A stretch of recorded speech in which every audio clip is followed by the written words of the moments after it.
ये कहानी है गुणीराम की। गुणीराम हाथ रिक्शा चलाता था। उसकी पत्नी विमला दूसरों के घरों में झाड़ू पोछे का काम किया करती थी। उन दोनों का एक ही बेटा था, नरेश। गुणीराम और विमला खूब मेहनत करते ताकि उनके बेटे को किसी चीज की कोई कमी ना हो।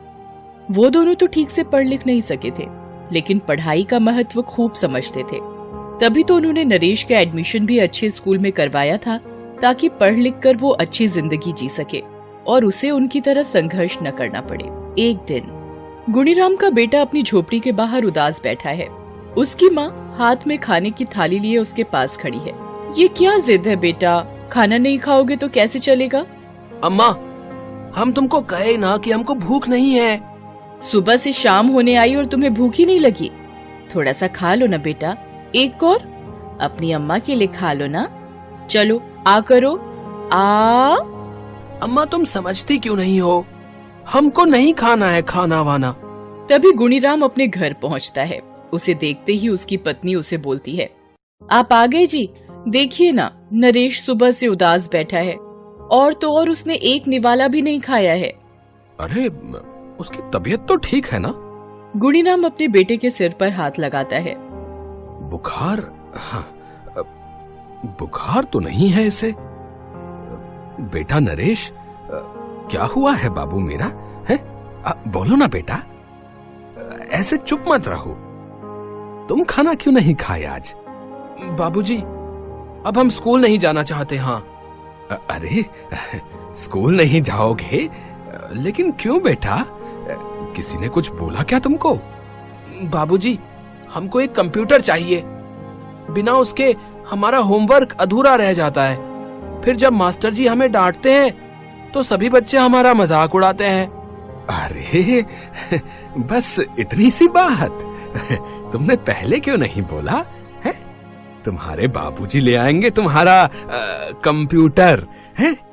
वैसे ये मिलता कितने का है? गुणीराम का बेटा बहुत होनहार था।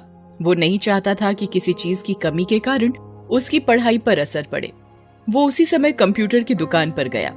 30,000? ये तो बहुत ज्यादा है। तो तुम्हें क्या लगा था 30 रुपए में कंप्यूटर आता है क्या? पता नहीं कहां कहां से चले आते हैं। अब इतने पैसे तो गुणीराम के पास थे नहीं। उसे कुछ सूझ नहीं रहा था कि वो क्या करे। वो उदास होकर घर लौट आया। रात का समय है। गुणीराम और विमला बातें कर रहे हैं। इतने पैसे कहाँ से आएंगे जी? मैं सोच रहा हूँ कि अपना रिक्शा बेच दूं।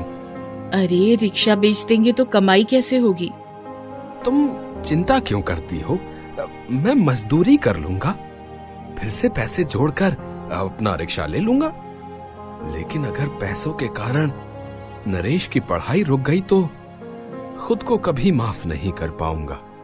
गुणीराम अपना रिक्शा बेचकर कंप्यूटर ले आया।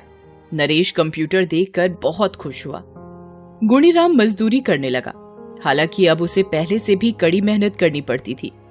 कभी कभी तो बुखार में भी उसे घंटों मजदूरी करनी पड़ती, क्योंकि बिना काम किए घर कैसे चलता। विमला का भी यही हाल था। इन सब के बीच नरेश की पढ़ाई चलती रही। वो पढ़ाई में बहुत होशियार था और हमेशा अव्वल आता था। हर बार जब वो मेडल लेकर घर आता तो विमला और गुणीराम की आंखों में आंसू आ जाते। समय अपनी गति से आगे बढ़ता गया। नरेश स्कूल, कॉलेज, फिर यूनिवर्सिटी की सीढ़ियां चढ़ता गया। जैसे जैसे वो ये सीढ़ियां चढ़ता, पढ़ाई का खर्च भी बढ़ता। फिर तू वही बातें करने लगा। तेरे माँ बाप बूढ़े जरूर हो गए हैं, लेकिन अभी जिंदा हैं। तू बस अपनी पढ़ाई पर ध्यान दे। फीस कैसे भरोगे वो चिंता हम पर छोड़ दे। लेकिन अम्मा, तुम्हारी अम्मा बिल्कुल ठीक कह रही है। तू सिर्फ मन लगाकर पढ़, सारा इंतजाम मैं देख लूंगा। हाँ। आखिरकार गुणीराम और विमला के साथ साथ नरेश की मेहनत भी रंग लाई। यूनिवर्सिटी की पढ़ाई के तुरंत बाद उसने अफसर की परीक्षा पास कर ली। क्या कहा? तू बड़ा अफसर बन जाएगा?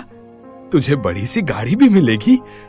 हाँ बाबूजी, और उस गाड़ी में आपको और अम्मा को बिठाकर पूरा शहर घुमाऊंगा। अब आपको ना तो मजदूरी करने की जरूरत है और ना अम्मा को बर्तन मांजने की। अब मुझे आप दोनों की खूब सेवा करनी है। आप लोगों के हाथों के छालों का कर्ज उतारना है। सुन रहे हैं जी, हमारा बेटा कितनी बड़ी बड़ी बातें करने लगा है। नरेश अफसर की ट्रेनिंग के लिए कुछ दिनों के लिए बाहर चला गया। वहां से जब वो लौटा तो उसे एक बड़ा सा सरकारी क्वार्टर मिला। वो अपने अम्मा बाबूजी के साथ वहीं शिफ्ट हो गया। लेकिन कुछ दिनों बाद ही नरेश के हाव भाव बदलने लगे। अफसरी का खुमार उसके सिर चढ़कर बोलने लगा। जिस माँ बाप ने उसे कड़ी मेहनत से पाला था, वो अब उसकी आंखों में चुभने लगे थे। एक दिन वे किसी रेस्टोरेंट में खाना खाने के लिए गए थे तो गलती से कुछ खाना विमला के कपड़ों पर गिर गया। रेस्टोरेंट में सभी लोग उसे घूरने लगे। नरेश को बहुत बुरा लगा। उसने वहां तो कुछ नहीं कहा, लेकिन घर आप लोग भी ना हद करते हैं, हद। न उठने का शऊर, न बैठने का, न खाने का, न पीने का, और न ही कपड़े पहनने का। क्या हो गया बेटा? क्या हो गया? देखा नहीं वहां सभी लोग हमें कैसे घूर रहे थे। आप लोगों के साथ कहीं जाना मतलब अपनी बेइज्जती कराना है। नरेश अपने माँ बाप से अब बहुत कम बात करता, और जब करता तो कुछ जहर भरी बातें ही उन्हें कहता। राम और विमला अपने बेटे के इस तरह के व्यवहार से दुखी तो बहुत थे, लेकिन वो बेचारे क्या करते। एक दिन उसके घर में पार्टी थी। उस पार्टी में बड़े बड़े लोग आने वाले थे। बड़ी शानदार पार्टी दी है आपने नरेश जी, है? खाना वाना सब जबरदस्त है। अरे शुक्रिया मेहता जी, शुक्रिया। सभी को इस तरह हंसते, बातें करते, खाना खाते और कोल्ड ड्रिंक पीते देख विमला और गुणीराम भी अपने कमरे से उठकर आए और कोल्ड ड्रिंक की बोतल उठाकर पीने लगे।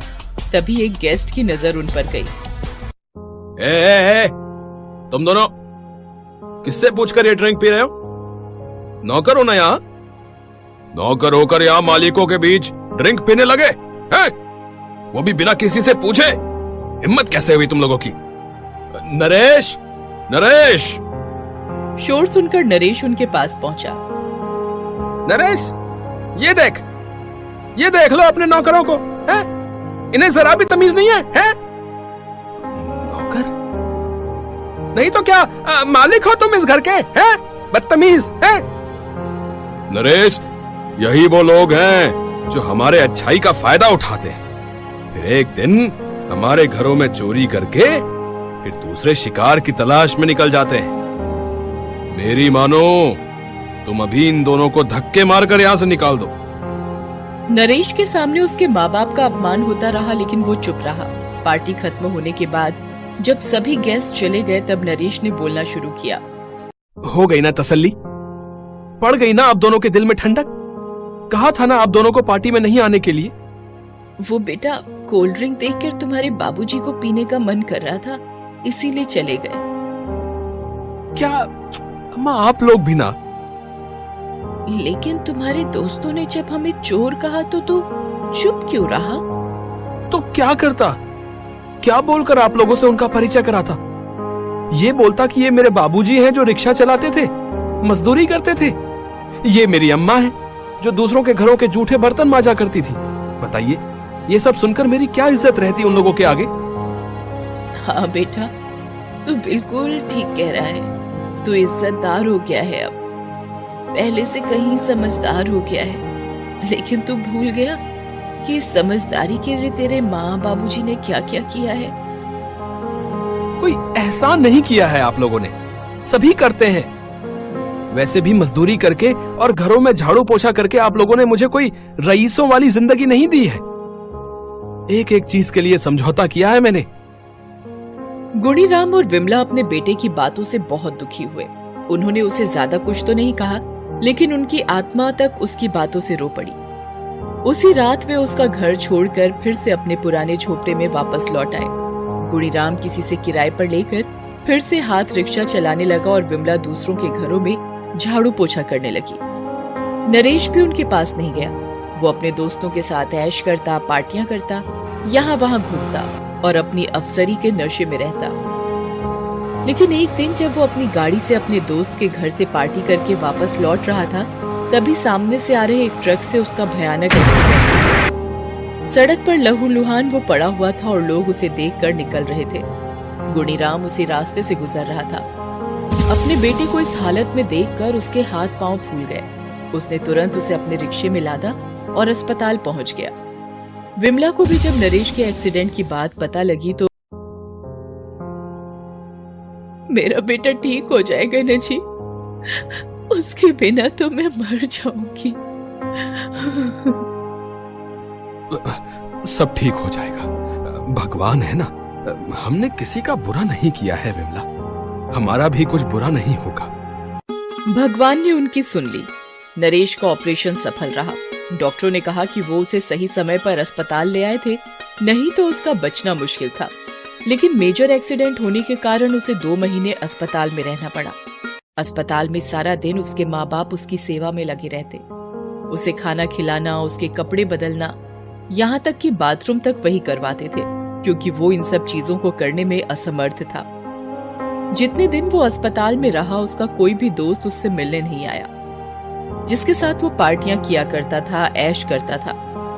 अपने बूढ़े माँ बाप को अपनी सेवा करते देख नरेश उन्हें कुछ कहता तो नहीं था, लेकिन उसकी आंखों से झरझर आंसू बहते रहते थे। उसे हर वो बुरा व्यवहार याद आता था जो उसने अपने माँ बाप के साथ किया था। 2 महीने बाद डॉक्टरों ने उसे डिस्चार्ज कर दिया। उसके माँ बाप उसे लेकर उसके घर पहुंचे। बेटा नरेश, अब तू बिल्कुल ठीक है, अब हमें जाना होगा, लेकिन तू अपना ध्यान रखना। तुम कहाँ जाओगी माँ? अपने घर बेटा। पर ये तो आपका घर है ना? नहीं बेटा, ये तेरा घर है। यहाँ तू अपनी मर्जी से रह सकता है। हम यहाँ रहेंगे तो तुम्हारे दोस्तों के सामने तुम्हें बार बार अपमानित होना पड़ेगा। अम्मा, बाबूजी, मुझे माफ कर दीजिए। मुझे नहीं चाहिए ये अफसरी, नहीं चाहिए ये दोस्त, नहीं चाहिए झूठी शान। मुझे आप चाहिए। मेरी माँ, मेरे बाबूजी चाहिए। उनके बिना जीवन कुछ भी नहीं, कुछ भी नहीं। ये कहते कहते नरेश अपने माँ बाबूजी के पैरों पर गिर पड़ा। उसके माँ बाबूजी ने उसे गले से लगा लिया।